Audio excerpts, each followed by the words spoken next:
Muy buenas tardes, bienvenidos, bienvenidas.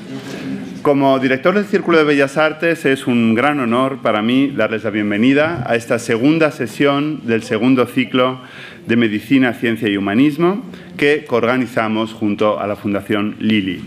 Gracias a todo el equipo de la Fundación Lili, así como al área de proyectos y relaciones institucionales del Círculo de Bellas Artes por su excelente trabajo en la preparación de estos encuentros.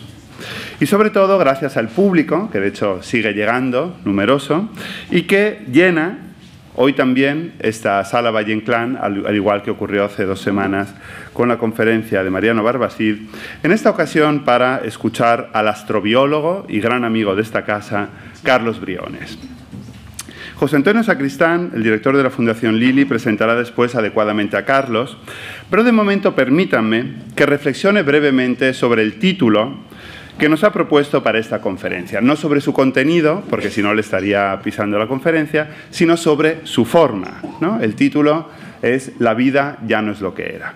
Se trata de un título muy bello, de naturaleza fuertemente poética, que a primera vista podría sorprender en el conjunto de un ciclo eminentemente dedicado a la ciencia.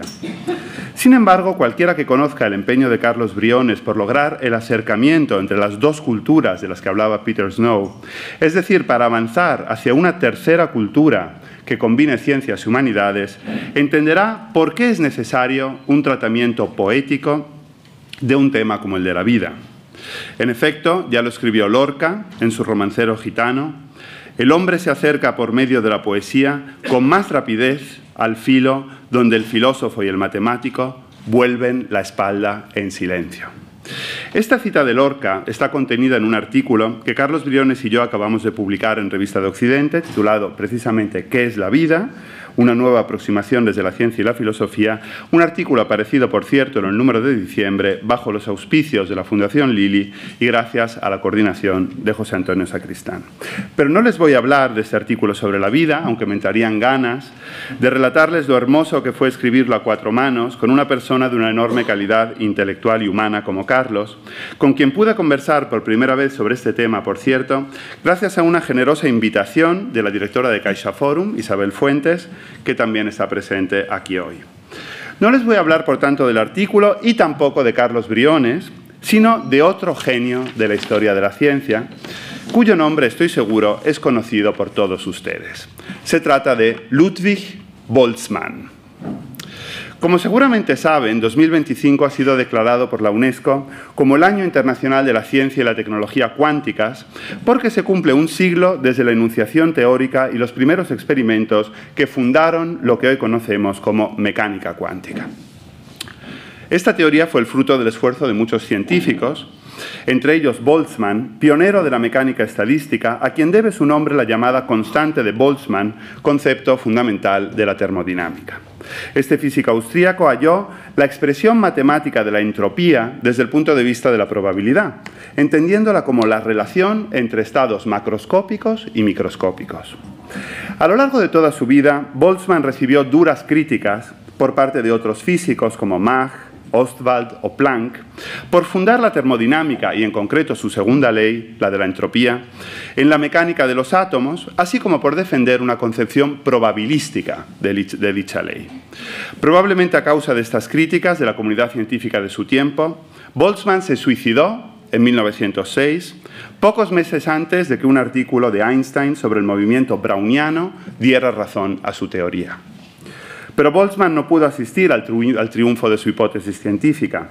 Incomprendido, atacado y cada vez más solo, además de prácticamente ciego, Boltzmann se ahorcó en uno de los lugares más bellos del mundo, la ciudad de Duino, cercana a Trieste, en el norte de Italia, por aquel entonces parte del Imperio Austrohúngaro. En su tumba se puede leer como única inscripción la fórmula de la entropía que formuló y que pocos meses después de su muerte se demostró como correcta. S igual a la constante de Boltzmann por el logaritmo de W. Algunos años más tarde de la trágica muerte de Boltzmann, en 1923, el gran poeta Rainer Maria Rilke habitó una larga temporada en el mismo lugar en que se había ahorcado el físico austríaco y allí escribió su poemario más importante, Las elegías de Duino, que por cierto desde hace un par de años cuentan con una magnífica traducción a cargo de Juan Barja, que fue mi antecesor aquí en la dirección del Círculo. Rilke dedicó algunos de sus versos más hermosos justamente a Boltzmann. Cito a Rilke. Recuerda que el héroe se mantiene siempre. No fue su caída más que un subterfugio para ser un definitivo nacimiento. Pero a los amantes de la exhausta naturaleza los recoge en su seno como si nunca pudiese volver a tener la fuerza necesaria para crearlos nuevamente. En 1993, 70 años después de las elegías de Duino de Rilke y 87 años después de la muerte de Boltzmann, se escribió otro poema, titulado Clamor, dedicado a la figura de Boltzmann. Permítame que les lea este poema, que lleva como encabezado justamente esa fórmula matemática que puede leerse en la tumba del físico austríaco. Tras el humo sereno de este sueño vacío, hay un cuerpo inconcluso que se arrastra. Van pasando las páginas en blanco y las vidas olvidan su vocación de pausa. Alguien se mueve, míralo, se acerca, dibujando sus huellas con las hojas del tiempo. Nadie sale a su encuentro. Dos montañas le dan la espalda inhóspita y morada. Su mirada de fuego apenas puede separarse del fondo en el brillo disperso del otoño absoluto. Un soberbio edificio de bóvedas perfectas, una alta fortaleza inexpugnable asentada en las rocas más profundas, domina el horizonte. Se alza firme, severo, con la arrogancia estéril de la fuente agotada o el acorde perfecto o la calma de un templo sin ventanas. Los seres satisfechos que habitan sus tinieblas ignoran que alguien llega empapado de luz. Solo conocen velas temblorosas que proyectan la sombra de dogmas mortecinos en la cal de unos muros siempre húmedos. Nunca abrirán la puerta a la alborada, ni otra música habrá distinta a ese cansado contrapunto. Ante el sonido nuevo, la antigua partitura se estremece como barco en la súbita tempestad que lo azota. Pero pronto regresa al tibio mar de calma y quedará flotando a la deriva un lejano clamor de disonancia. Alguien se apaga, míralo, se marcha. Vuelve la noche, el viento borra sus huellas limpias con negros torbellinos. Óyelo despedirse. Su canto transparente solo llega a sus labios, solo el marco de bronce del espejo sostiene su mirada decidida. Hubo un hombre muy serio a quien nadie creyó. Hubo un siglo muy serio de osados visionarios que supieron soñar frente a sus páginas un futuro feliz como cadáveres. Quizá muchos de ustedes hayan adivinado quién es el autor de este poema, incluido en un libro titulado ¿De dónde estás ausente?, que fue merecedor del Premio Hiperión, uno de los galardones literarios más prestigiosos de este país. Este autor es científico, como Boltzmann, y poeta, como Rilke. Y aunque desconozco si ha estado alguna vez en el hermoso castillo de Duino, sí sé que es un enamorado de los viajes y de la belleza, como sus ilustres predecesores. Sé también que este poeta y científico, al que vamos a tener el privilegio de escuchar hoy hablando sobre la vida, ya tiene un pie en la inmortalidad. Si es verdad, como decía Hugo Foscolo, que la poesía vence por 1000 siglos el silencio, o como escribió Hölderlin, que lo que perdura lo fundan los poetas. Querido Carlos, la vida ya no es lo que era, pero gracias a tu compromiso con la ciencia y con la poesía, con la verdad y con la belleza, la vida es cada día un poco mejor. Muchas gracias.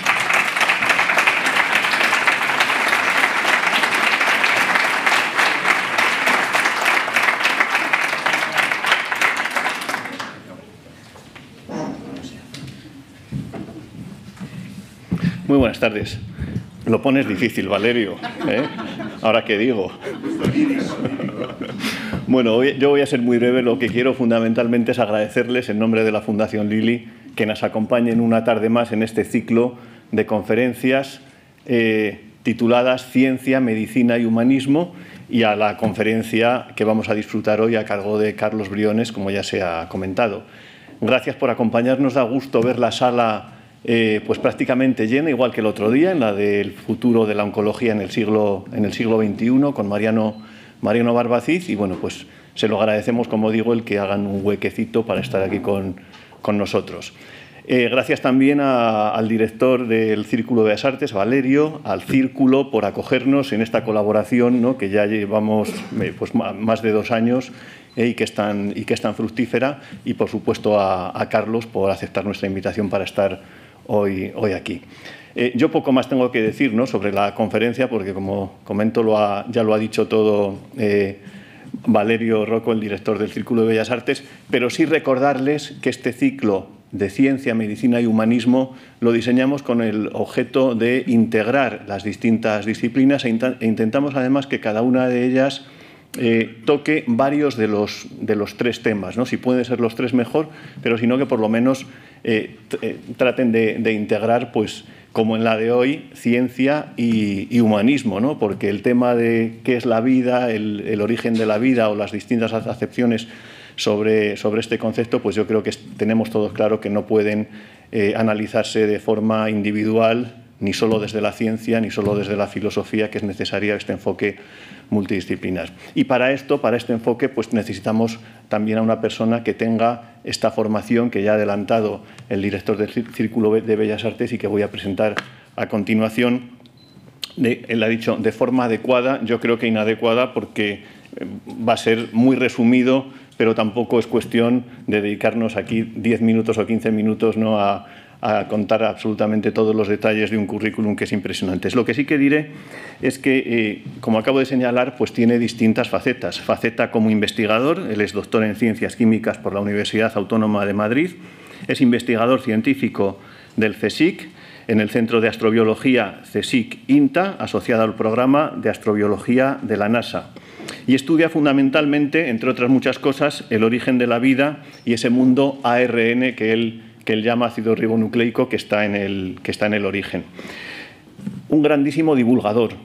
Hay muchos divulgadores, pero Carlos Briones es un divulgador de primera división. Yo creo que es de los divulgadores más destacados que tenemos en el país, como muestra pues su enorme actividad en conferencias, blogs, participación en Naucas y una enorme labor editorial. Les voy a mencionar solo algunos de los libros que ha publicado en los últimos años.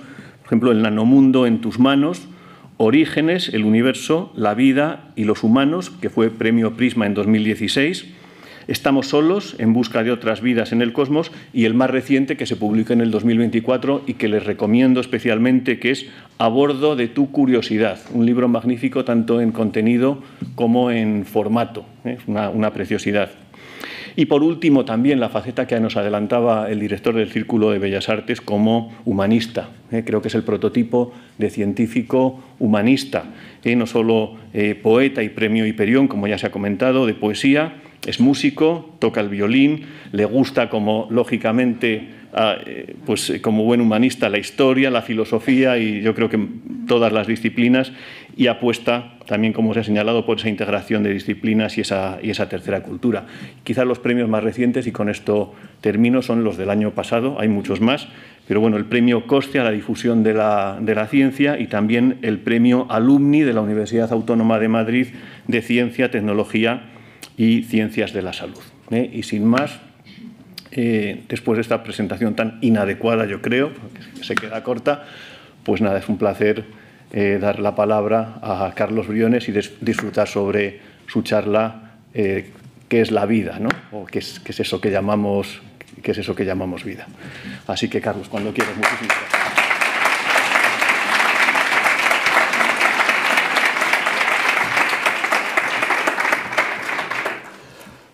Buenas tardes a todos.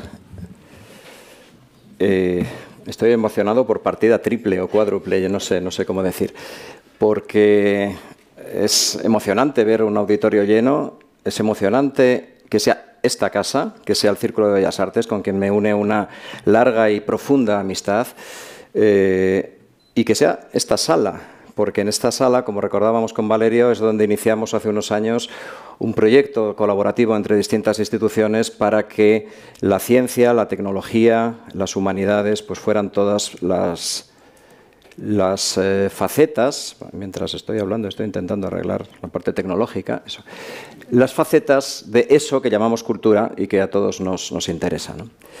Estoy emocionado también por verlo lleno, por ver que todos ustedes se han acercado un ratito de esta tarde de invierno tan luminosa en Madrid a compartirla con nosotros. Y estoy emocionado por las palabras de mis queridos amigos Valerio y José Antonio, por la generosidad con la que me han presentado. Tanto el Círculo como la Fundación Lili pues están muy cerca de mi corazón, de mi día a día como científico y como investigador.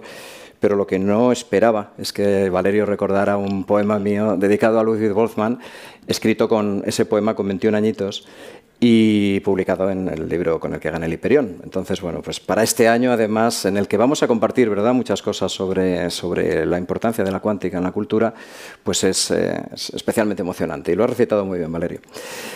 Dicho todo esto, les invito a que empecemos a reflexionar. Y vamos a reflexionar sobre dónde estamos, ¿no? Porque muchas veces cuando miramos arriba, cuando miramos al cielo y tenemos la suerte de ver la Vía Láctea o incluso auroras boreales en estas latitudes en los últimos tiempos, pues seguramente nos sentimos muy pequeños, nos empezamos a hacer preguntas sobre qué somos, sobre si hay otras vidas por ahí fuera, sobre qué es la vida realmente, ¿no?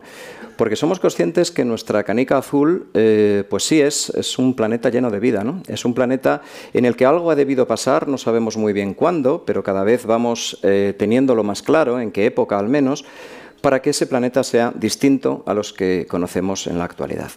Distinto porque en ese planeta ha triunfado la vida.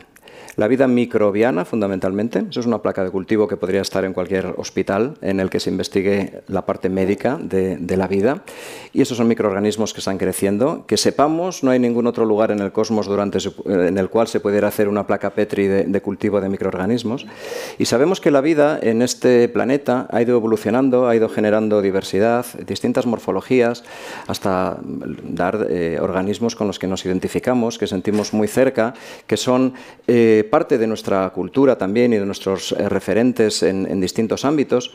Y sabemos que esa evolución ha llevado a que surja una especie que biológicamente no está ni más ni menos evolucionada que las demás, pero es la única especie que fue capaz de liberar sus manos, de empezar a construir tecnología y que en ella empezara a trabajar en paralelo la evolución biológica y la evolución cultural. Eso somos nosotros y somos seres capaces de hacer maravillas como esta.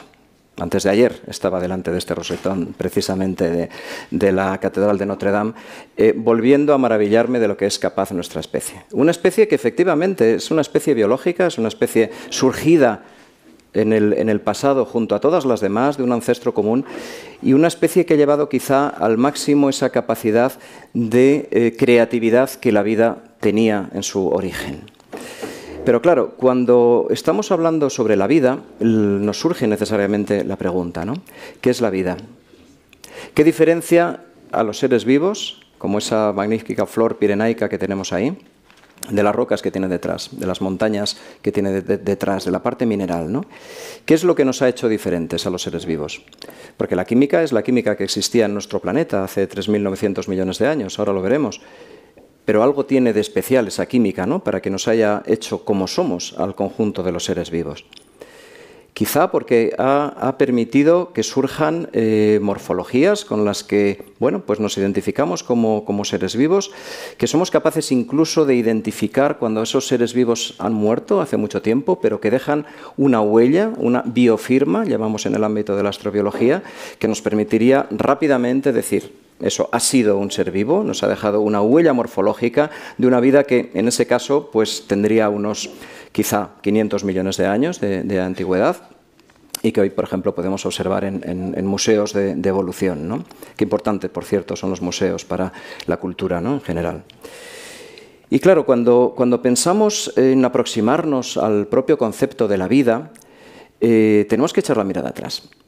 Porque caminamos a hombros de gigantes realmente, ¿no? ¿Cuánto tiempo llevamos intentando definir la vida? Pues al menos 2.500 millones de años, ¿no? Al menos desde Aristóteles. En distintas tradiciones culturales seguro que también en el pasado más remoto se hicieron intentos por intentar precisamente explicar qué es eso que nos diferencia manteniéndonos unidos de lo no vivo que existe en este planeta.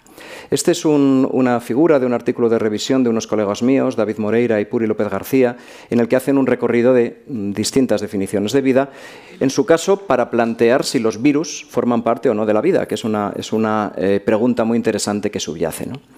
Y si se dan cuenta, en esa línea del tiempo, muy resumida, faltan algunas de las definiciones. No sabemos por qué, pero bueno, la vida es así, señoras y señores. Entonces, cuando echamos la vista atrás y nos fijamos en esa línea del tiempo, nos damos cuenta que muchas definiciones las han acuñado filósofos, no científicos. Y primero fueron los filósofos, como en todos los campos de la ciencia, ¿no? Por ejemplo, Aristóteles decía, vida es aquello por lo cual un ser se nutre, crece y perece por sí mismo. Se parece mucho a las definiciones del colegio, ¿verdad? Nace, crece, se reproduce y muere. Y Engels, un gran filósofo, decía que vida es el modo de existencia de estructuras proteicas que consiste en la autorrenovación constante de los componentes químicos de sus estructuras. Se notaba la cercanía de Engels a los científicos, ¿no? Y se notaba esa corriente que en la Rusia de aquel tiempo pues dio lugar a la figura, por ejemplo, de Alexander Ivanovich Oparin, uno de los padres del origen de la vida, que estuvimos recordando el año pasado porque se cumplía el centenario de su gran obra sobre el origen de la vida.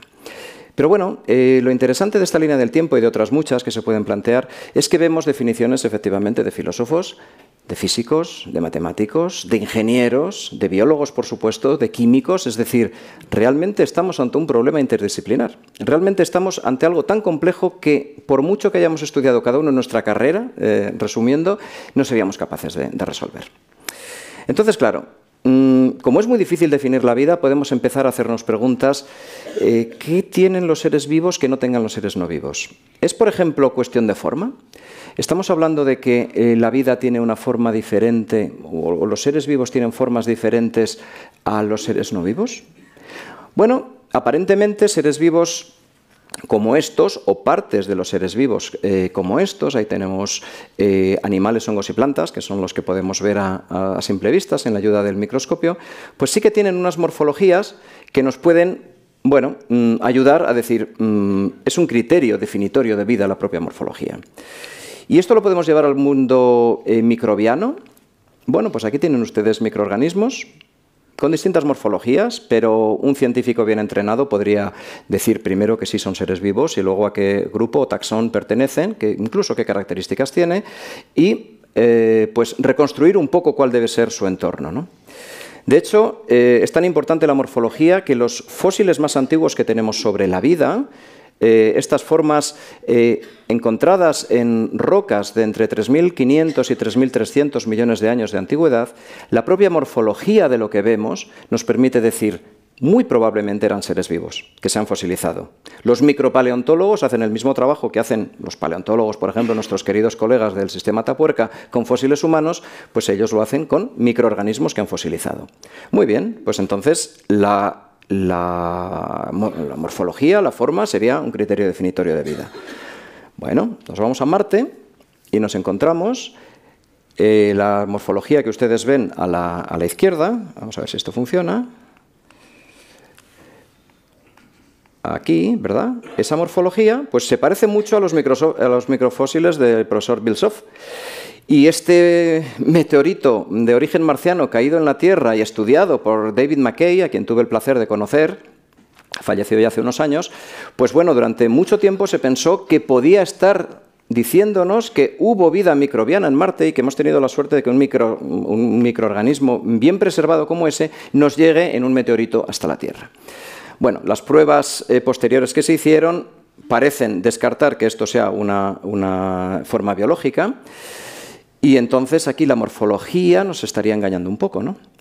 Tengo un colega en el CSIC que muchos de ustedes conocerán, Juanma García Ruiz, un geoquímico que ha estado en la Universidad de Granada muchos años, un centro mixto del CSIC y la Universidad de Granada, y ahora está en el DIPC de Donosti, que él en su laboratorio con sus colegas construye lo que llama, con una gracia andaluza muy peculiar, biomorfo abiótico. Algo que tiene forma de vida, pero que no está vivo. Entonces él mezcla carbonatos y silicatos y construye formas como esta. De hecho, esta foto de este biomorfo abiótico me la regaló para un libro mío y la mostré precisamente para ilustrar esta dificultad de definir la vida simplemente por la morfología. Y es que ya Juanma y su grupo se vienen arriba, digamos, y construyen cosas como estas. ¿Vale? No lo leen ahí muy bien, pero bueno, esto es Juanma García Ruiz. Son unas imágenes que se publicaron en National Geographic, en un especial sobre estos temas, ¿no? De cómo la química puede construir, la química sin más, la química inorgánica puede construir formas que nos engañen. Por lo tanto, probablemente la morfología no es un criterio suficiente y necesario para definir la vida. Vamos entonces a la composición. ¿De qué está hecha la vida? ¿Qué diferencia la química de estos dos objetos tan bellos? Una florita arcoíris y una flor maravillosa que pueden encontrar en cualquier jardín de nuestra ciudad. Eso es distinto, ¿verdad? Todos lo reconoceríamos como algo no vivo y algo sí vivo. ¿De qué está hecho lo vivo? Pues si vamos a la tabla periódica de los elementos, esa poesía de la materia, como me gusta definirla, Valerio, ¿verdad? Volviendo a la parte poética de la ciencia, es poesía porque riman todas las líneas, realmente riman. Cuanto más química sabes, más te das cuenta que es poesía de rima consonante, además. Bueno, pues dentro de los 118 elementos que conocemos en la actualidad, en la tabla periódica, los seres vivos, todos ustedes, sus mascotas, las plantas, los microorganismos, estamos hechos en un 99% de CHOMS. Carbono, hidrógeno, oxígeno, nitrógeno, fósforo y azufre. Es decir, la vida ha escogido un subgrupo muy particular de elementos dentro de la tabla periódica. Eso ya nos está dando alguna pista. Probablemente cuando analicemos algo que parezca que está vivo, si su composición tiene mayoritariamente esos elementos, esté más cerca de que sea algo vivo, ¿no? Y de hecho, nos podemos centrar en que la vida es básicamente agua y carbono. Cuando vamos en busca de vida fuera de la Tierra, lo que intentamos encontrar son lugares con potencial de habitabilidad, es decir, lugares en los que hay agua y carbono, porque la química orgánica va a ser esencial para la vida. El carbono se agrupa muy bien con otros átomos del propio carbono y con los otros 5 elementos del grupo CHOMS. Bueno, pues a nivel de composición tenemos eso y perfecto. Todos ustedes, si les pesáramos, el 65% de su masa sería oxígeno, el 18% carbono, el 9% hidrógeno y el 3,3% nitrógeno. El resto, pequeños aportes de otros elementos que son esenciales, que son precisamente los que sus médicos analizan cuando les hacen una bioquímica de la sangre. Ese magnesio, ese calcio, ¿verdad? Ese sodio, cómo van las cosas, etc. Pero básicamente somos eso, ¿vale? ¿Por qué? Pues porque somos, como decía, carbono, que tiene una facilidad tremenda para formar enlaces covalentes compartiendo electrones, porque es el mejor formador de enlaces de toda la tabla periódica, mucho mejor que el silicio. A mí me encanta la ciencia ficción, seguro que a muchos de ustedes también. De hecho, esto empieza a parecer de ciencia ficción, pero seguimos evolucionando. Y si comparamos el silicio, fuente de vida en la ciencia ficción, con el carbono, el silicio no tiene nada que hacer. El carbono es esencial. El carbono forma moléculas pequeñas, muy grandes. Se conocen unos 17 millones más o menos de moléculas orgánicas basadas en carbono. Con silicio son 8 o 9 moléculas nada más las que se pueden formar, no hay color, ¿no? Entonces, la vida, cualquier vida, va a estar basada en carbono. Y esto es una apuesta que hacemos en el ámbito de la astrobiología. Cualquier tipo de vida, por la complejidad que requiere el hecho de que haya vida, estará basada en moléculas orgánicas, es decir, requerirá carbono en un sustento acuoso, ¿vale? Podemos pensar en vidas a lo mejor diferentes, pero lo más probable es que estén basadas en carbono y en agua. Claro, a nivel de moléculas, no vamos a entrar en detalles, pero a nivel de moléculas pequeñas, medianas, grandes, nuestra vida, la vida en la Tierra, ha seguido un derrotero que nos lleva a que hoy en día los seres vivos tengan su información genética en ADN, se transcriba a ARN y se traduzca a proteínas. Pero eso no tendría por qué ser así en otras vidas. Entonces, volviendo a la apuesta de la astrobiología, otras vidas podrían tener otras biomoléculas diferentes. Es decir, la química pensamos que va a ser común a cualquier vida que exista, pero la bioquímica no. Me aprovecho para beber en la fuente de vida. Muy bien, y la reflexión sobre estos componentes de la biología ha hecho que surjan definiciones muy interesantes también. Y aquí volvemos a recordar al maestro Oparin, quien hace ya 101 años publicó el libro que ven en la parte de abajo a la izquierda, que pone El origen de la vida en ruso, y que fue publicado en la editorial El Trabajador Moscovita, nada menos, en 1924, y traducida a inglés en 1938, que es cuando se hizo mundialmente conocida la figura de Oparin. Pues él decía, la peculiaridad específica de los organismos vivos es que solo en ellos se ha reunido e integrado una combinación extremadamente compleja de un gran número de propiedades y características que están presentes en forma aislada en diversas entidades inorgánicas e inertes. Es decir, la química organizada, una serie de componentes que están en interacción es esencial para la vida. Y eso ya lo tenía claro alguien como Oparin en 1924. Pero claro, para cualquier vida, eso nos tiene que llevar a alejarnos un poco de la forma de vida que nosotros conocemos, que es la vida terrestre. Nuestra vida es igual que la vida de las bacterias, a nivel de composición, a nivel de grandes procesos. Tenemos que intentar acuñar definiciones de vida que trasciendan la vida terrestre, que puedan acomodar otras vidas, que puedan existir en el cosmos o que podamos construir en el futuro en laboratorios, en un campo fascinante que se llama biología sintética. Si fuéramos capaces de construir de alguna forma seres vivos, ¿se parecerían a nosotros o no? A lo mejor tenían, por ejemplo, un tema muy de moda ahora en bioquímica, una quiralidad distinta, una simetría interna distinta a las moléculas. Y en ese sentido me gusta mucho recordar lo que decía el gran Robert Shapiro, ¿no?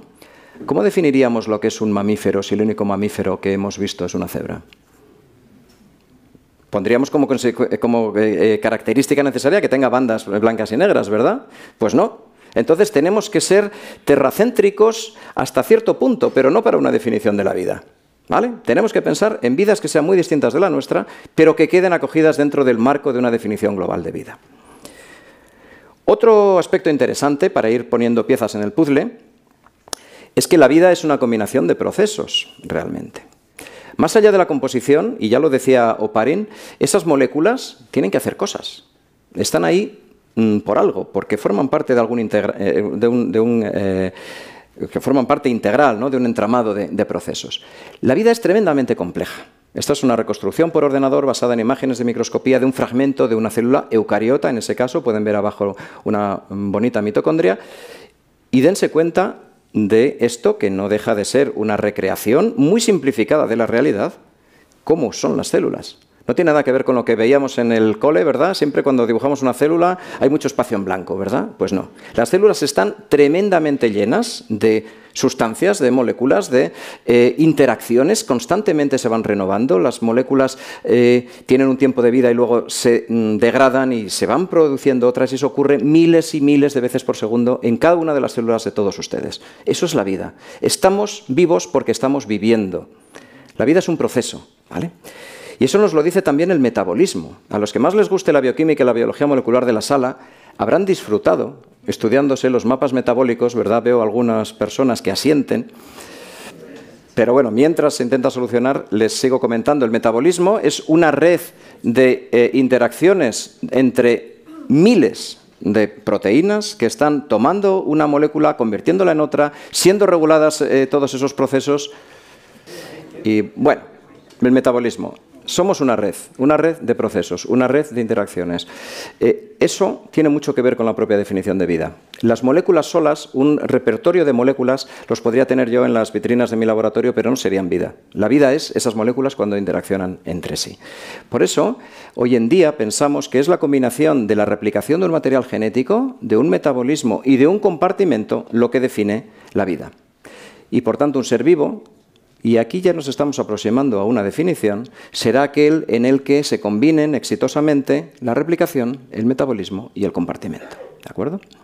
Eso ha llevado a definiciones muy interesantes, y una de ellas, basadas en esta idea, fue acuñada por un gran físico que se aproximó al problema del origen de la vida con gran elegancia y con gran humildad, porque en el prólogo de este magnífico padre de la ciencia, Erwin Schrödinger, hablábamos antes de cuántica, pues otro de los padres, ¿verdad?, de la cuántica, pues en su libro ¿Qué es la vida?, que resume 3 conferencias que dio el año anterior, dice: la vida es materia que repite su estructura a medida que crece, como un cristal, un extraño cristal aperiódico, pero más fascinante e impredecible. Eso tiene que ver con esa replicación de la vida aperiódica, ¿verdad? Nos vamos autoconstruyendo constantemente, y dense cuenta también qué componente poético tiene, yo creo, esta definición del gran Schrödinger. Y claro, en esa época, en la época previa al origen de la biología molecular, todavía no se tenía muy claro cuál era la relación entre las distintas macromoléculas de la vida, ¿no? Pero eso se fue desarrollando y, bueno, unos cuantos años después estas mismas ideas son mostradas por un biólogo, premio Nobel, en este caso Christian de Duve, cuando decía: los seres vivos son sistemas químicos capaces de automantenerse en un estado alejado del equilibrio. Este es el aporte de la termodinámica que proviene, digamos, de las ideas de Schrödinger y sus colaboradores. También es capaz de crecer y multiplicarse con la ayuda de un flujo constante de materia y energía en el medio. Esa es una definición muy científica, muy precisa, muy buena. Esa nos gusta mucho porque define bien qué es un ser vivo. Pero es que además la vida es evolución. La vida es el resultado de una serie de procesos que cada vez vamos comprendiendo mejor, aunque nos faltan muchísimos detalles, en que la astroquímica pudo dar lugar en nuestro planeta a la química prebiótica, a los orígenes de la vida y a la biología. Así lo plasmamos. Esta figura está adaptada de un artículo con mis colegas y amigos Kepa Ruiz Mirazo y Andrés de la Escosura. Y realmente lo que sí sabemos es que esa evolución ha hecho que en nuestro planeta, quizá también en otros, pero al menos en nuestro planeta, ha habido una evolución física, geológica, química, biológica que nos ha traído hasta donde estamos. Es decir, la vida es el resultado de un proceso en el tiempo también, que es otro ingrediente fundamental. Una vez que la química se combina exitosamente para originar una replicación, un metabolismo y un compartimento, podemos tener seres vivos que se autorreplican. ¿De acuerdo? De hecho, las primeras células o la primera aparición de seres vivos ha sido objeto de reflexión también por muchos humanistas, por muchos artistas, y aquí les pongo una magnífica obra de Diego Rivera, no sé si la conocen, es una fuente en el jardín de Chapultepec, en México, que se titula El agua, origen de la vida. La idea de Diego Rivera, y así estuvo durante su vida, era que esa forma, con esa relación inicial entre una serie de seres vivos que formarían una comunidad basada en una sopa prebiótica, acuñada esta metáfora por Oparín, pues estuviera cubierta por agua. Eso es el fondo de una fuente. Cuando falleció Diego Rivera se secó esa fuente para no estropear este mural, que es una especie de mural subacuático maravilloso, ¿no? Aquí tenemos un artista reflexionando exactamente sobre qué es la vida y sobre el origen de la vida. Y también los tenemos más cercanos. Por ejemplo, mi amigo Antonio Calleja, pintor con el que he colaborado en exposiciones de arte y ciencia, pues tiene ejemplos como este. Esa es su definición de vida. Eso es para él un ser vivo desde el punto de vista de un pintor, de un artista, y eso fue la génesis de una exposición que hicimos en el invernadero de los bonsáis del Jardín Botánico. Bueno, a partir de ese origen, la vida evolucionó hasta generar todas las formas actuales, y esto también nos lleva a otra cuestión interesante, que hay que reflexionar siempre sobre ella. Probablemente el origen de la vida tiene 3.900 millones de años de antigüedad, más o menos, y nosotros, quienes intentamos estudiar el origen de la vida, tenemos 300.000 años. Es decir, una cura de humildad también a los humanos. Nosotros somos fruto de la evolución. Somos una entidad evolutiva intentando explicar de dónde venimos, ¿de acuerdo? Y también lo somos una entidad más cuando vemos toda la biodiversidad que nos rodea, ¿no? Y esto es también interesante tenerlo en cuenta para alejarnos del antropocentrismo que muchas veces domina nuestro pensamiento, ¿no? Ese es un árbol filogenético universal, decimos, de todos los seres vivos. Aquí estaría el antepasado de todos los seres vivos celulares, que llamamos LUCA, que es un acrónimo de Ancestro Común Universal en inglés. Aquí estarían las bacterias, aquí estarían las arqueas, que es otro tipo de microorganismos, y dentro de las arqueas, gracias a la colaboración simbiótica entre bacterias y arqueas, surgen los eucariotas, y nosotros, los humanos, los orgullosos Homo sapiens, estaríamos ahí. Somos una especie más del árbol de la vida, ¿de acuerdo? La evolución es un hecho. Hay negacionistas de la evolución, como también hay negacionistas de que la Tierra sea esférica, pero es que estamos en la época del negacionismo y de la posverdad. Pues esto es la verdad, la evolución es un hecho. Y nosotros estamos ahí, somos una especie más. Y por cierto, no olvidemos nunca que alrededor de todas las especies celulares tenemos virus que constantemente están entrando, saliendo, transmitiendo información genética de unos a otros, fomentando lo que llamamos transferencia génica horizontal entre distintos linajes. La suma de todo eso es la vida. Y nosotros somos un actor más dentro de todo ese proceso. Somos un actor más dentro de la biodiversidad actual, que es maravillosa, que tenemos de nuevo centenares de millones de especies probablemente, el 85% de las cuales son microorganismos. Somos un planeta de microorganismos, ellos llegaron antes y ellos son mayoría, pero hay animales, hongos, plantas macroscópicos, hay animales parecidos a nosotros como este maravilloso bonobo y miembros de nuestra especie tan maravillosos también, tan inigualables, y tuve ocasión también hace 3 días de postrarme ante la tumba de Marie Curie en el panteón de hombres, de muchos hombres y una mujer ilustre en París, por cierto, que como saben está 2 metros por encima de Pierre Curie, ¿no? Pues Marie Curie para mí es un representante que nunca debemos olvidar en nuestra especie, y estando en vísperas prácticamente del Día de la Mujer y la Niña en la Ciencia, pues conviene siempre recordar. Somos una especie más, pero capaces de hacer algo maravilloso, ¿no? Y somos el fruto de la evolución. Y de hecho, nada en biología tiene sentido excepto a la luz de la evolución. Eso es algo fundamental para poner como un ingrediente más en las definiciones de vida. Eso lo dijo Theodore Tucholsky en el 73. Y bueno, pues vuelve a dar la razón al maestro Darwin, ¿no? Teniendo todo esto en cuenta, también se han acuñado ya evoluciones del propio concepto de vida. Por ejemplo, la que propuso Jerry Joyce, un bioquímico de California, al que tengo el placer de conocer, un gran científico. Él dijo que la vida es un sistema químico automantenido capaz de experimentar evolución darwiniana. Fíjense qué definición. Esto es lo que queríamos, algo muy simple, algo que nos hable de procesos, algo que no esté hablando de las moléculas de este planeta. Algo que sea universal, nunca mejor dicho. Esa es la definición que hace Jerry Joyce y gustó tanto en la comunidad que la NASA la acogió como definición operativa de vida.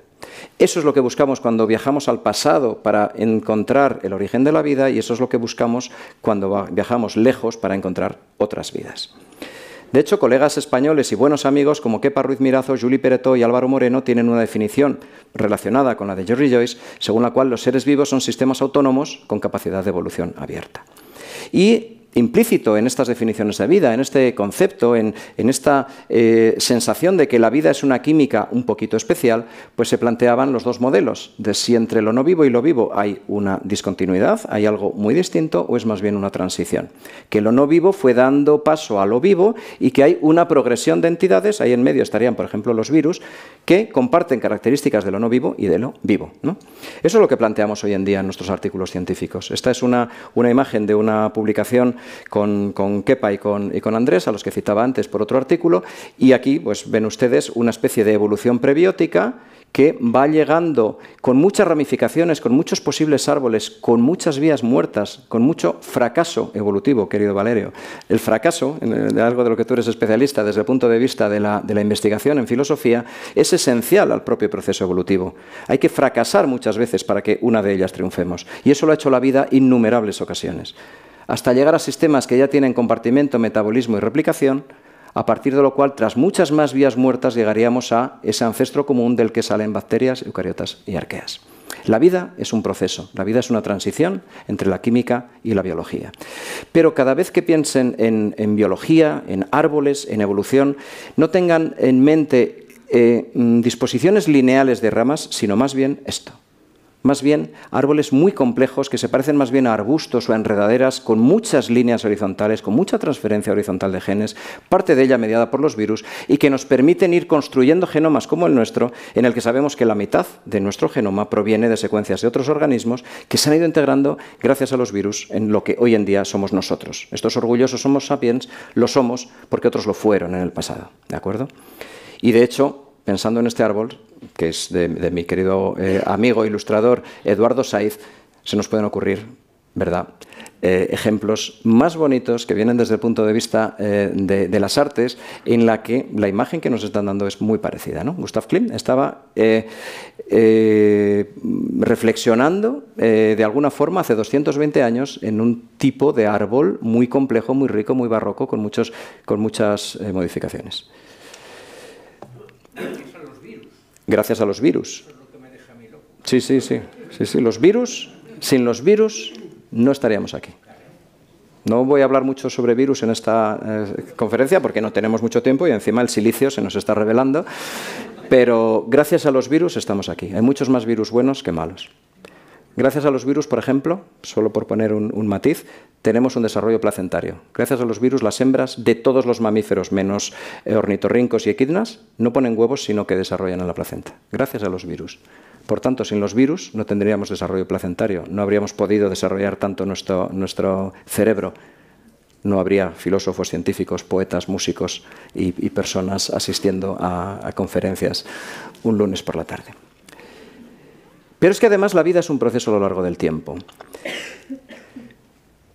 ¿Qué pensaría una mariposa monarca? Y aquí me estoy aproximando a algunas de las reflexiones que he estado haciendo con mi querido Valerio durante los últimos meses, como él decía. ¿Qué pensaría una mariposa monarca si le preguntamos qué es la vida? Pues él o ella se vería como parte de un proceso. Porque las mariposas monarca lo que hacen a lo largo de su vida es migrar durante 3 generaciones del centro de México al norte de Estados Unidos, y en una nueva generación, en la 4ª, vuelven, hacen el camino de vuelta. Toda su vida es un viaje. Eso es también muy poético, muy literario y cinematográfico, ¿no? La vida es el proceso, la vida es el camino, ¿no? Se hace camino al volar, diría Machado, cuando le preguntaran por las mariposas monarca. Entonces, una mariposa monarca, ¿cómo definiría su vida? Como parte de un proceso al que ella pertenece, ¿no? Es una pieza más en una trayectoria, ¿no? Por cierto, un tipo de migración que me temo que por mucho que lo intente, Donald Trump no va a poder prohibir. La de las mariposas monarcas yendo y viniendo entre Estados Unidos y México. Pero claro, aprendamos de las mariposas monarcas y miremos hacia nosotros mismos, ¿no? Si la historia de la vida es, vamos a decir, 3.850 millones de años, 3.900 millones de años desde el origen, y nos lo imagináramos como rollos de celuloide de toda esta gran película de la vida, y cada rollo fuera más o menos 1 millón de años, imaginan, 3.900 rollos, cada uno es 1 millón de años, ¿cuánto vivimos cada uno de nosotros? Con suerte, si nos cuidamos. Si hacemos una vida plena, sana, practicamos el ejercicio, no consumimos homeopatía, es decir, hacemos las cosas que nos pueden permitir alargar la vida, podemos vivir 100 años. 100 años es un fotograma. Somos parte de un fotograma de la larga película de la vida. Si nos vemos así, además de volver a, digamos, ponernos un poco fuera del centro del universo, además de seguir desterrando esos prejuicios antropocéntricos que nos definen, que nos constituyen y cada vez parece que más, pues nos veremos como un proceso. Nosotros somos el legado del fotograma anterior y estamos preparando lo que será el fotograma siguiente. Eso nos habla de la vida como una relación también temporal, no solo con lo que tenemos ahora mismo alrededor, sino con lo que fuimos y con lo que seremos. Eso son parte, ¿verdad?, de las reflexiones que con Valerio hemos ido teniendo. Y la vida es, lógicamente, una red de interacciones. Aquí tienen ustedes una cadena trófica en la que hay un pescador, he buscado una que tuviera un humano, pero hay animales, plantas, muchos microorganismos, todo está en red, todo está relacionado, todo es parte de un proceso global y nosotros somos un nodo de esa red. De hecho, si nos vemos como un nodo, si nos damos cuenta que somos parte de una relación ecológica entre distintas especies, podremos pasar del ego al eco. No somos la pirámide, no somos los más importantes, no somos los reyes y señores de la evolución, somos una pieza más, de un entramado ecológico sin el cual no estaríamos. Un entramado ecológico que está fuera de nosotros y también dentro de nosotros, porque la microbiota, los microorganismos que viven dentro de nosotros, tienen más células dentro de cada uno de ustedes que células tienen ustedes de Homo sapiens. Es decir, somos ecosistemas andantes. Si eso lo asumimos, vemos que la vida necesariamente es una red. Entonces, el planteamiento que nos hacíamos Valerio y yo tenía preguntas de este estilo. ¿No sería necesario, en toda definición de vida, destacar su carácter relacional y ecológico por contraposición al sustancialismo y al individualismo? Es decir, ¿podemos dejar un poco de lado alguna de las enseñanzas de Aristóteles que nos llevaban al sustancialismo y, como me ha enseñado mi querido Valerio, abrazar a Hegel en el sentido de veamos la vida como algo relacional? Bueno, pues varios meses de conversaciones en este sentido, a partir de una charla mano a mano, gracias a Isa Fuentes en CaixaForum, nos llevó a escribir el artículo que Valerio decía y qué ganas tenía de ponerme yo una foto mía en una charla mía diciendo una definición de vida en la que, orgulloso con mi amigo Valerio, estamos los dos ahí con nuestro ejemplar de Revista de Occidente, gracias a la Lili y a la Fundación Ortega Marañón, por supuesto. Y esta es nuestra definición de vida, que es una más. No es ni mejor ni peor, pero es la que a nosotros nos ha parecido que agrupa todo lo que estábamos hablando a lo largo de la charla. La vida es una red de interacciones e interdependencias que se establece entre sistemas químicos complejos capaces de autorreproducirse y evolucionar. Bueno, más o menos ahí pensamos que está lo fundamental de lo que hemos ido viendo. Es incompleta, será revisada, le seguiremos dando vueltas seguro a todo esto, pero nos parece que al menos hemos dado un pasito más en cuanto a ver la vida como una red, y no como a lo que tiene un individuo de la red. De hecho, quiero terminar ya con una serie de pinceladas sobre otras definiciones de vida a mitad de camino entre la ciencia y las humanidades. Y una de ellas es de una gran científica también. Volvemos a mujeres referentes, ¿no? Lynn Margulis decía que la vida es un proceso físico que cabalga sobre la materia como una ola extraña y lenta. Es un caos controlado y artístico, un conjunto de reacciones químicas abrumadoramente complejas. Eso lo podría haber firmado cualquier poeta, ¿no? De hecho, Lynn Margulis era bastante la poeta de la microbiología, ¿no?, del siglo XX. También tuve el placer, la suerte y el honor de conocerla y de aprender mucho de ella. Y alguien a quien no conocí, pero que también definió muy bien la vida, fue este caballero, cuando decía que efectivamente la vida es un frenesí, ¿no? Pero es que podemos dar un paso más, ¿no?, ya que estamos, digamos, desviándonos, ¿no?, en el buen sentido hacia la literatura, ¿no?